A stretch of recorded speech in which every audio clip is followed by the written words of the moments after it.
You just couldn't help yourself, couldn't Hiro? You couldn't do it. You didn't have the balls, and I'm not surprised at all. Fuck off.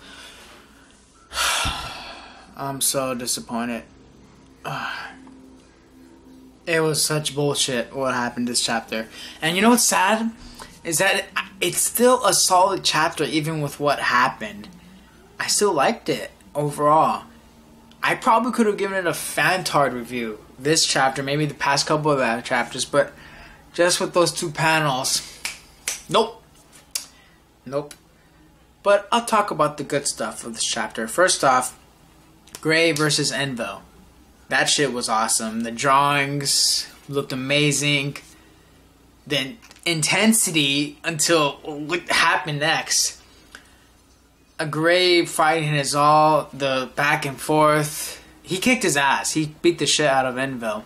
Then we got the next part of the chapter. I'll get into that a little. But before that, we had Brandish stealing Lucy and Natsu. And by the way, congratulations, Hiro, for getting to 500 chapters. But still,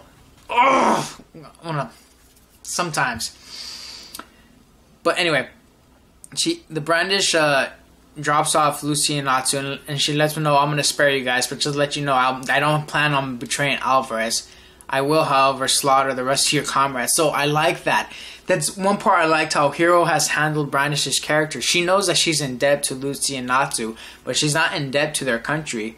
And she's still not betraying her own country. She's going to let these two go, but she's going to go after their friends. She's going to try and win this war for Zeref.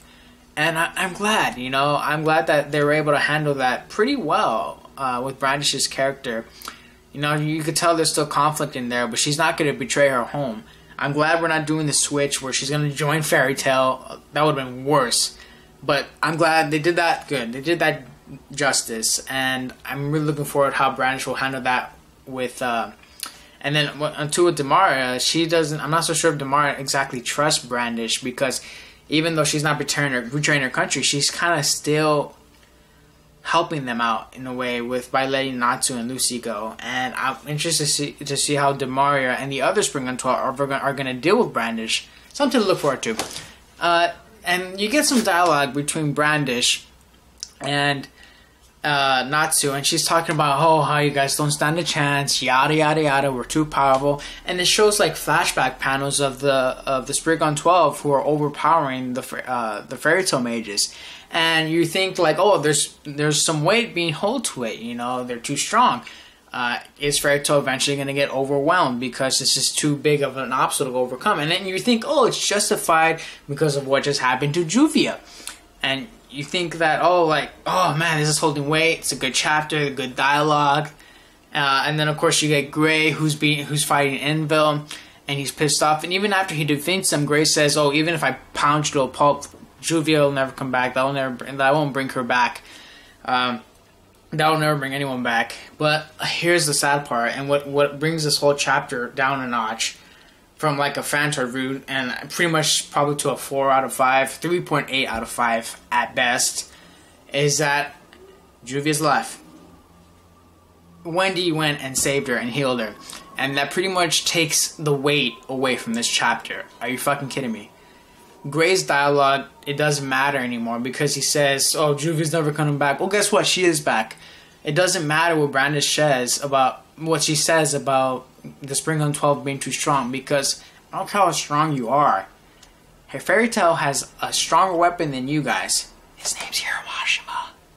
Yeah. So this whole thing, it's bullshit too, the way Wendy brings it back. You're telling me she was stabbed through the chest with a giant ice sword.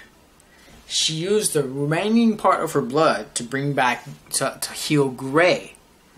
And she's dead for like a good chapter. She looks dead. And Wendy's able to bring her back? Okay, Wendy's a healer, but she's not a fucking miracle worker. There's no way Juvia can be brought back that way. Just by Wendy healing. Oh, if I would have been late a second later, you would have been dead. I'm like, oh, that's convenient. Are you fucking kidding me? Just by Juvia being brought back that way, or just being brought back at all, you're getting stabbed in the freaking chest with a giant sword that might have gone through your spine. Whatever. Why? Who knows? Oh, are you kidding me? And use the rest of your blood to save Gray, and you're still alive? That's pure bullshit. That pissed me the fuck off. It brought everything down a notch with this chapter. Now there's no weight behind Brandish's words. There's no weight behind Gray's words. And I still like this chapter because of what happened at the very end. If I take out the Juvia part, this chapter can be pretty damn good. But if you can't take it out, unfortunately. It's part of the chapter. It brings it down a notch. It takes weight off of everything. Whatever. Okay. At the end of this chapter, we get some good shit here. Envil has a good dialogue. I liked Envil. I really hope he's not dead. He won't die. Gray probably won't kill him. He's gonna let him live after what he just heard. Gray tells him, "Oh, you're the only one that can defeat Indy." And then Gray tells him, "Oh, you don't have to tell me that. You know, I'm gonna do that." And then Envil's like, "Oh no, you're the only one that can do it." Because you were still so naive to who the person is. As long as the Indies live, you're bound to suffer forever. It's fate. You know, him losing his master, him losing his father, his mother is all because of E&D is what Envil is trying to point to. And then he drops the bomb. Aetherius Natsu Dragonel. And you see Gray's face being all sweaty and stuff. So I'm like, that ending was fucking amazing. And it's a shame this chapter could have been so much more if Hiro Mashima still had the balls. And I'm not surprised. It's just, it's basically strike 2 now for Hiro in this arc when it comes to playing with death. There are probably other strikes, but the main strikes for me are Juvia now and Gagio. What now? Come on. Am I supposed to expect not to be in death? I guess we're going to have to wait for Acnologia. But every time someone's going to be dying, I can't trust him. I've lost trust in him before, but like I've had hope because it's a war arc. But now I'm like, okay.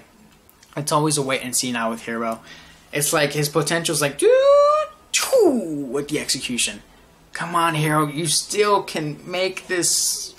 Whatever.